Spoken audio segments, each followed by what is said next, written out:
We've just had the Prime Minister at the National Press Club covering a range of issues, security the focus of the speech, and then in the questions, security, superannuation and the voice to Parliament. We'll cover all of that for you over the next couple of hours in detail. First though, our political editor Andrew Clennell.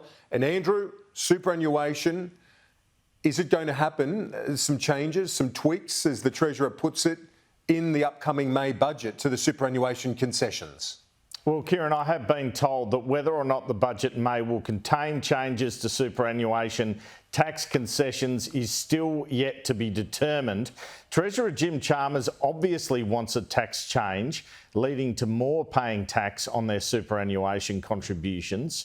We heard that again on 3AW this morning. The reason I raise it deliberately. I'm not pretending otherwise. I raise it deliberately because I am concerned about the cost of these things.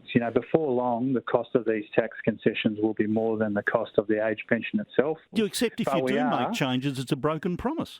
Well, we're not proposing and not contemplating major changes to the system. Are you considering taxing at a different rate income on the income and the superannuation deposits over a certain level? Well, we haven't come to a concluded view. But are you considering it? Because that's a bloody major change, isn't it?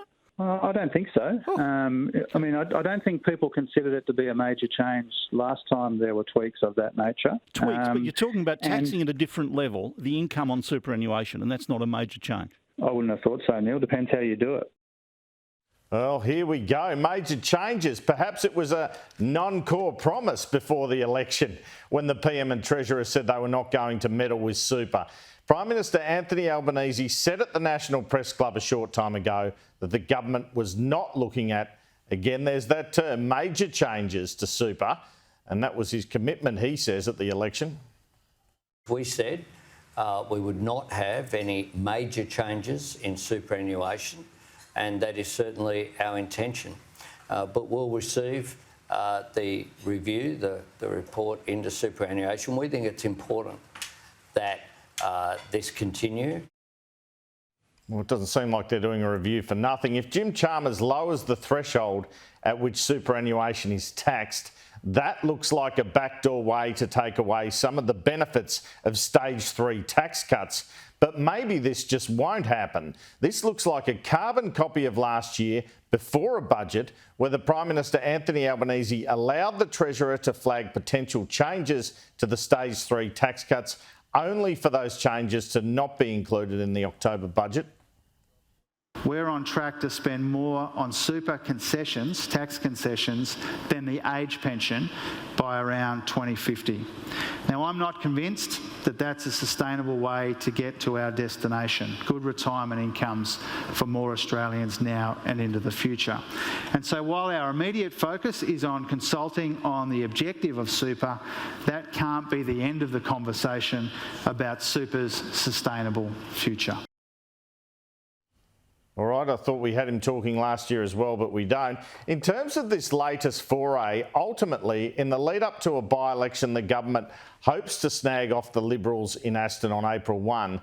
Does the government really need to be giving an opposition this gift in terms of people potentially paying more tax?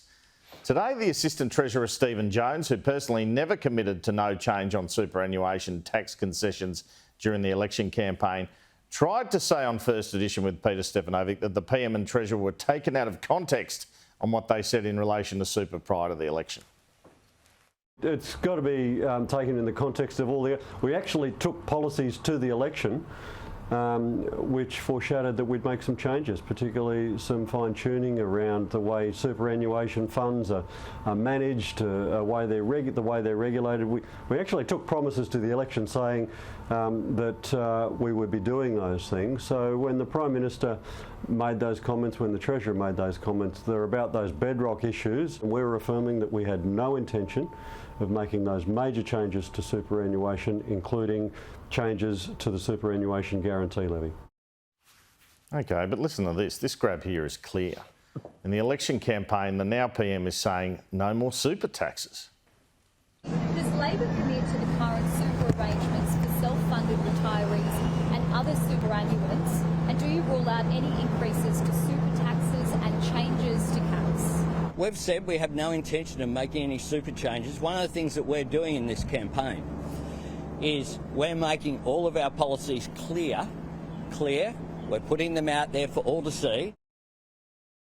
Okay, so the National Press Club today, the PM was also talking about tough decisions the government was making behind closed doors.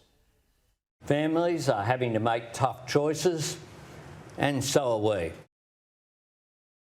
The PM also said the tight nature of the budget meant he could not do everything he wanted to do in the October budget or this upcoming May budget. I think one example of this is the calls for an increase to the job seeker payment. We won't be able to do everything that we would like to do.